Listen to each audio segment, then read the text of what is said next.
na ana uwezo mkubwa sana.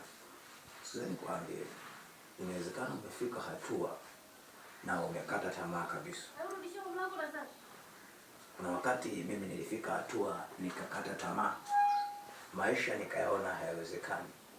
Kuna wakati nilipiga magoti, nikalia, nikahuzunika, nikajua ndio mwisho wangu. Lakini Mungu alibadilisha jana yangu, maana alikuwa anajua kesho yangu. Leo ninavyokuambia, Mungu amebadilisha maisha yangu kwa hatua kubwa.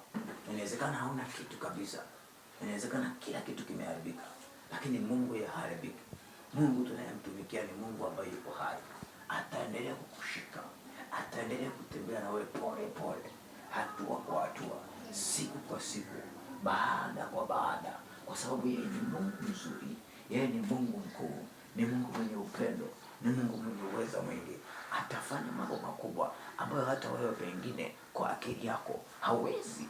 Unaweza usitegemee, lakini mambo ambayo Mungu anayafanya katika maisha ya mtu ni mambo ya kutesha, ni mambo ambayo mtu anaweza asielewe. Inawezekana watu wasielewe mambo ambayo Mungu anayatenda kwenye maisha yako, lakini sikiza nikwambie, hatua kwa hatua, mpe Mungu nafasi.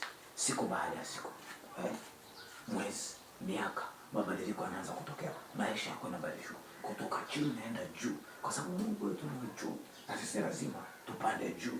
Sisi sio wa chini. Hapa chini tunapita tu. Kwa hiyo tukiwa hapa chini tunaweza tukaishi maisha ya kule juu, maisha ya kule mbinguni, maisha ya kule kwa Baba. Tunaishije? Tunaishi, tunakuwa kama Baba, kwa sababu Baba yuko pamoja na sisi. Hiyo ndio siri ambayo Mungu amefunua, na hiyo ndio tofauti ambayo inatofautisha sisi na watu wengine. Hatuwezi tukafanana na watu wengine.